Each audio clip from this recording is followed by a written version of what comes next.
देखिए, जब से आदित्य धार की फिल्म उरी निकल के आई थी, जिसने एक बहुत ही खूबसूरत और बहुत ही रियलिस्टिक पोर्ट्रेयल दिखाया था इंडिया की सर्जिकल स्ट्राइक्स का पाकिस्तान के आतंकी कैंप्स के खिलाफ, पिछले 10 सालों की one of my favourite Bollywood movies थी। इसलिए मैं बहुत एक्साइटेड था कि अगला प्रोजेक्ट आदित्य क्या करने वाला है। और 6 लंबे सालों के इंतजार के बाद आदित्य हैज रिटर्न्ड विद धुरंधर, जिसका ट्रेलर अभी हाल में ही निकल कर आया है। घायल हूं, इसलिए घातक हूं। बिगाड़ने का वक्त आ गया है।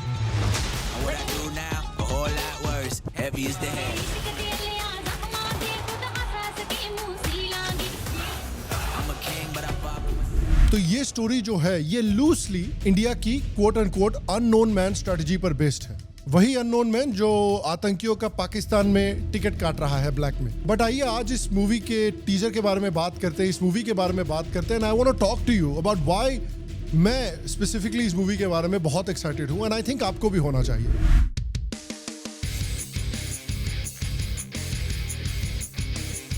हेलो और शाम शर्मा शो के इस एपिसोड में आपका बहुत बहुत स्वागत है। मैं हूं सेक्युलरिज्म का सीईओ शाम शर्मा और आप सबको एक सेक्युलर प्रणाम। तो हाउस द जोश भाई लोग, देखिए धुरंधर एक नई मूवी है बाय आदित्य धार, जिन्होंने उरी फिल्म डायरेक्ट की थी, जो पिछले 10 सालों की मेरी शायद favourite Indian military action slash drama movies हैं। मूवी इंस्पिरेशन लेती है लूजली जो अननोन गनमेन का फिनोमेना रहा है, जिन्होंने पाकिस्तान में तबाही मचाई हुई है और कई ड्रेडेड आतंकियों को पाकिस्तान में साफ किया है। आई डोंट थिंक ये मूवी किसी पर्टिकुलर इंसिडेंट या किसी पर्टिकुलर इंडिविजुअल पर फोकस्ड है। आई थिंक मूवी एक फिक्शनल टेलिंग होगी, लूजली इंडिया के जो अननोन गनमेन वाली स्ट्रैटेजी रही है उससे इंस्पिरेशन लेगी। तो देखिए, उरी डायरेक्ट करने के 6 साल के बाद आदित्य धर ये फिल्म लेके आए हैं और इस फिल्म की बैकग्राउंड की स्टोरी एक्चुअली बड़ी इंटरेस्टिंग है। और क्यों मैं इस मूवी के बारे में एक्चुअली एक्साइटेड हूँ उसके बारे में मैं आपको बताना चाहता हूँ। क्योंकि देखिए, आदित्य धर ने उरी बनाई थी 2019 में, जो कि एक बहुत मैसिव हिट हुई थी। जेन्युइनली फैंटास्टिक मूवी थी, बहुत ही ग्राउंडेड, बहुत ही रियलिस्टिक एक्शन सीक्वेंसेस दिखाए गए थे without the over the top Bollywood cocaine चढ़ा के, जिसको इंडिया में सबने पसंद भी किया था, क्रिटिक्स ने भी बहुत पसंद किया था। तो उसके बाद आदित्य का इंडस्ट्री में ऑब्वियसली बहुत सारा गुडविल था। तो इस गुडविल का यूज करके वो अपने ड्रीम प्रोजेक्ट पे काम करना चाहता था, जिसका नाम था द इमॉर्टल अश्वत्थामा विकी कौशल के साथ, जो एक बहुत ही high concept fantasy sci-fi movie बनने वाली थी। ये एक ड्रीम प्रोजेक्ट था उसका, जिस पे ये काफी सालों से काम कर रहा था। इसने काफी समय, काफी एफर्ट लगाया था इस मूवी को डायरेक्ट करने में, बट अल्टीमेटली प्रोड्यूसर्स बैकआउट कर गए और ये मूवी रिलीज नहीं हो पाई। तो आदित्य धार ने अपनी पहली मूवी डायरेक्ट की जो इतना बड़ा सक्सेस बनी उरी। उसने सालों गवाया अपने करियर के पीक के एक और पैशन प्रोजेक्ट डेवलप करने में, जो अल्टीमेटली मटेरियलाइज नहीं की। तो एक फेल्ड प्रोजेक्ट पे अपने बहुत इंपॉर्टेंट साल खर्च करने के बाद आप समझ सकते हैं कि वो कितना अपसेट रहा होगा। क्योंकि हो सकता है कि लोग आदित्य के बारे में सोच रहे हो कि भैया he was a flash in the pan, he was a one hit wonder, इसके बाद इसकी कोई मूवी ही निकल के नहीं आ रही। तो जब इसका इमॉर्टल अश्वत्थामा वाला प्रोजेक्ट फॉल अपार्ट कर गया, उसके बाद उसने इस मूवी पर काम करना शुरू किया। ये मूवी रिटन एंड डायरेक्टेड दोनों है बाय आदित्य धर। तो देखकर ये लगता है कि Aditya is going back to his Uri वाले रूट्स और एक बैंग के साथ वो रिटर्न कर रहा है और पूरी मूवी इंडस्ट्री को, पूरी दुनिया को दिखाना चाहता है कि उसका टैलेंट किस लेवल का है। तो ये मूवी बहुत ही पर्सनल प्रोजेक्ट है आदित्य धर के लिए। और जैसा कि मैंने कहा, ये इंस्पिरेशन लेता है अननोन गनमेन से, जिनके नाम से पाकिस्तान में लोग कांपने लगते हैं। And the trailer genuinely fantastic trailer है। सबसे पहले we have to talk about Ranveer Singh. बहुत साल पहले किसी ने मुझसे कहा था, पड़ोस में रहते हैं, गोदे भर का जोर लगा लो, बिगाड़ लो जो बिगाड़ सकते हो। बिगाड़ने का वक्त आ गया है।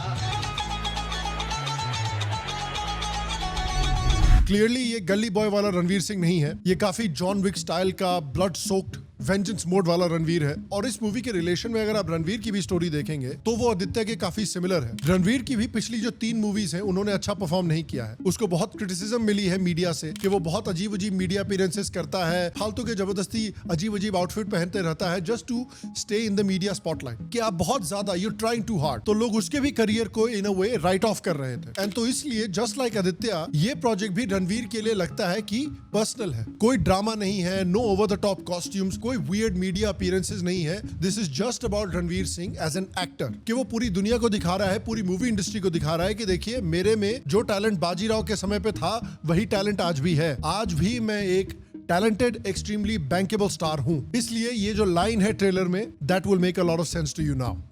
घायल हूं, इसलिए घातक हूं। तो ये एक एंग्री प्रोजेक्ट है इन दोनों की तरफ से, दुनिया को दिखाने के लिए कि हम में अभी भी वो टैलेंट है। और इसीलिए ट्विटर, रेडिट, इंस्टाग्राम, हर जगह यही सुनने को मिल रहा है कि भाई रणवीर ने इस बार कुक किया है। Clearly he has put on a lot of muscle as well, काफी मेहनत भी की है इस रोल के लिए। And I am going to be honest यार, रणवीर को मैंने बहुत सारे रोल्स में जनरली पसंद नहीं किया है, मैं उसकी मूवीज जनरली देखता भी नहीं हूं, I don't really like them. But एक प्रोजेक्ट है जिसमें I thought Ranveer was excellent and that was Bajirao Mastani. Bajirao Mastani में ही was absolutely fantastic as Peshwa Bajirao. उसकी फिजिकलिटी, उसकी एक्टिंग, उसकी डायलॉग डिलीवरी, एवरीथिंग एकदम परफेक्ट था।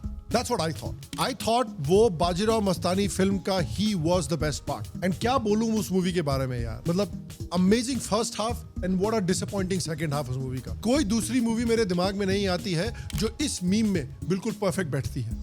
तो स्टोरी जो है इस फिल्म की अपेरेंटली रणवीर को फॉलो करती है, जिसमें वो पोटेंशियली शायद एक इंडियन स्पाई है जिसका एक गोल है कि अपने आप को पाकिस्तान के एक आतंकी ऑर्गेनाइजेशन में एम्बेड करें और उनकी लीडरशिप को टारगेट करें। तो at the beginning of the trailer आप देख सकते हैं कि वो फ्लोर किसी ढाबे के बाहर साफ कर रहा है, मतलब काफी लो लेवल पर वो है वहां पर। और उसके बाद ट्रेलर की एंड की तरफ आप देख सकते हैं कि वो एक बिल्डिंग पर खड़ा है, चारों तरफ उसके लोग खड़े हैं जो उसके लिए चीयर कर रहे हैं। तो क्लियरली उसने इस ऑर्गेनाइजेशन को इन्फिल्ट्रेट किया है और काफी हाई लेवल तक पहुंच चुका है इस ऑर्गेनाइजेशन। जो फीमेल लीड है इस मूवी की, उनका भी एक क्लिप है जहां पर आप देख सकते हैं कि वो एक स्टेज पे बैठी हुई है जिसके पीछे बेनजीर भुट्टो की फोटो लगी हुई है, व्हिच शोज यू कि कितने क्लोजली आतंक और पॉलिटिक्स पाकिस्तान में लिंक हो रखे हैं। एंड ये रणवीर का सोलो शो भी नहीं है, यहाँ की कास्ट भी बहुत ही धमाकेदार है to be honest. Sanjay Dutt seems like he is playing some kind of an officer in Pakistan. फिर अक्षय खन्ना जो I think he is going to be a show stealer, मेरे पर्सनल फेवरेट एक्टर है इस मूवी के। ये बंदे के बारे में एक सेकंड हमको बात करनी चाहिए, बिकॉज इस बंदे के बारे में अगर आप देखो तो पिछले सालों में हर साल किसी न किसी एक मूवी में आ जाता है। He is absolutely the best part of that movie, owns the movie and leaves. Genuinely ये इस जनरेशन का सबसे टैलेंटेड और सबसे अंडररेटेड एक्टर्स में से एक है। इवन इसकी अर्ली जो मूवीज थी, दिल चाहता है, जिस फिल्म में सब लोग आमिर खान के बारे में बात कर रहे थे, but let's be honest, Akshay Khanna was clearly the best actor in that movie. चाहे ड्रामेटिक रोल्स हो जिसमें वो एक्सेल करता है या फिर कॉमेडी रोल्स हो। यार हलचल मूवी याद है आपको? मेरे को तो पता ही नहीं था कि एक बंदा जो ऐसे सीरियस रोल्स करता है, एक्शन मूवी वाले रोल्स करता है, वो कॉमेडी में इतना कमाल का हो सकता है। He was so bloody funny in that movie यार। Jitu from Videocon is the GOAT. तो इस मूवी में अगर आप अक्षय खन्ना के क्लिप्स भी देखेंगे तो यू कैन टेल कि मूवी काफी एंजॉय कर रहा है, he is having a lot of fun. And मैं बिल्कुल भी सरप्राइज नहीं होऊंगा अगर वो इस फिल्म का भी शो स्टीलर बन जाता है। Special shout out to Madhavan, जो कि मतलब I never imagine Madhavan playing Ajit Doval. Clearly he is playing like an Ajit Doval type character. If not, हो सकता है कि अजीत डोवल ही प्ले कर रहे हो, बट देख के तो लगता है कि भाई जो इंस्पिरेशन है लुक की वो अजीत डोवल से उठाई गई है। मैं कभी सोच नहीं सकता था कि Madhavan would be a good casting choice for Ajit Doval, but अब ये फोटो देखने के बाद मैं और किसी को इमेजिन नहीं कर सकता एज अजीत डोवल। और बात करते हैं एक्शन की भी, अगर आप देखें तो बिल्कुल रॉ, एकदम ब्रूटल, ग्राउंडेड एक्शन है। मेरी प्रॉब्लम क्या रहती है ना कि बॉलीवुड में आर्मी मूवीज के साथ या स्पाई थ्रिलर्स के साथ, जैसे एक था टाइगर हो, वॉर हो, पठान हो, कि ये मूवी की कलर ग्रेडिंग इतनी ब्राइट होती है, बिल्कुल पॉलिश्ड, ओवर स्टाइलाइज्ड होती है। And I think one of the things जो मुझे और बहुत सारी ऑडियंस मेंबर्स को बहुत पसंद आई थी उरी के बारे में, कि उस फिल्म का जो एक्शन था वो बहुत ही ग्राउंडेड था और बहुत ही रियलिस्टिक था।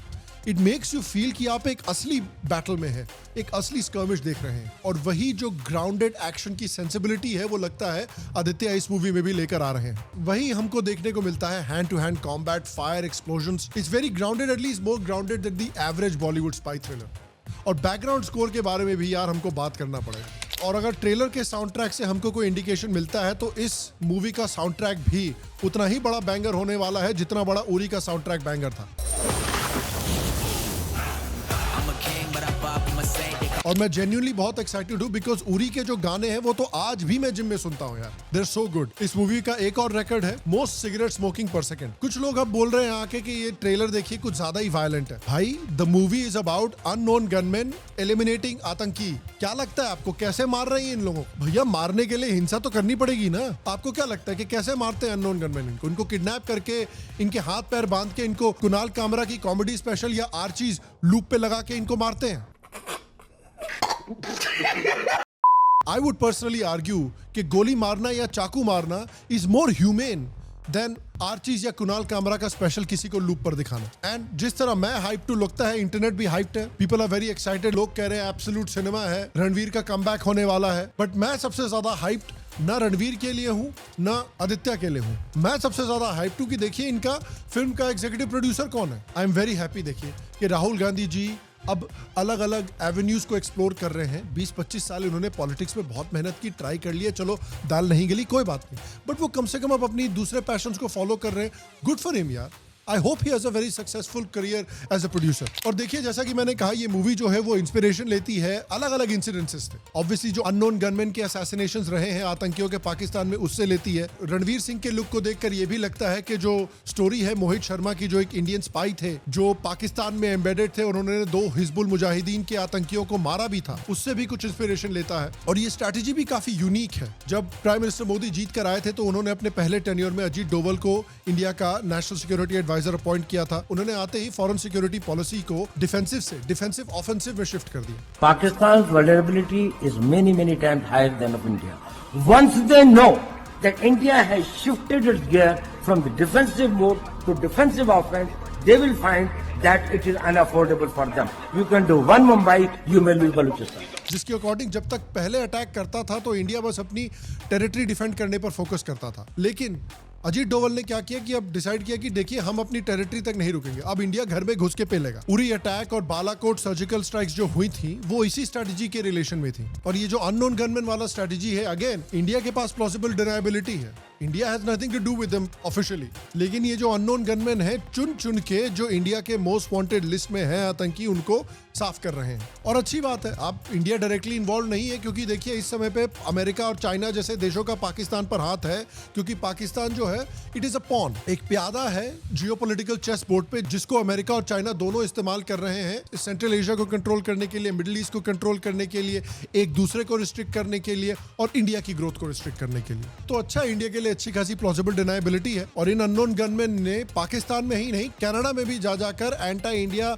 आतंकियों को साफ किया है। चाहे दाऊद मलिक हो, शाहिद लतीफ हो, जियाउर रहमान हो, सुखदूल सिंह हो, अबू कासिम कश्मीरी हो, सरदार हुसैन अरायन हो, हरदीप सिंह निज्जर हो, सैयद नूर शलोबार हो, सैयद खालिद रजा हो। इन लिस्ट में खालिस्तानो कमांडो फोर्स का चीफ परमजीत सिंह पंजवार भी शामिल है, हिजबुल मुजाहिदीन का चीफ बशीर अहमद पीर भी शामिल है, कांदाहार हाईजैक का जहूर मिस्त्री भी शामिल है। बहुत लंबी लिस्ट है जिसको अननोन गनमैन ने साफ किया है। And this is why I think this is an interesting story, जिसके ऊपर किसी ने अभी बनाया नहीं है कोई मूवी या कोई piece of art. And I trust Aditya Dhar's directing a lot, specially इस तरह के टॉपिक्स पे, बिकॉज जो उरी पे उन्होंने फिल्म बनाई थी, अगेन जैसा कि मैंने कहा, it was one of my favourite movies of the last decade, जो वॉर वगैरह पर फोकस्ड, इंडियन आर्मी वगैरह पर फोकस्ड है। तो I want to ask you कि आपने ट्रेलर देखा है, टीजर देखा है, how excited are you about this movie? And मैं जेन्युइनली बहुत एक्साइटेड हूं। This is now become one of my probably most anticipated movie of 2025। आपके लिए what is your most anticipated Bollywood movie या इंडियन मूवी ऑफ 2025?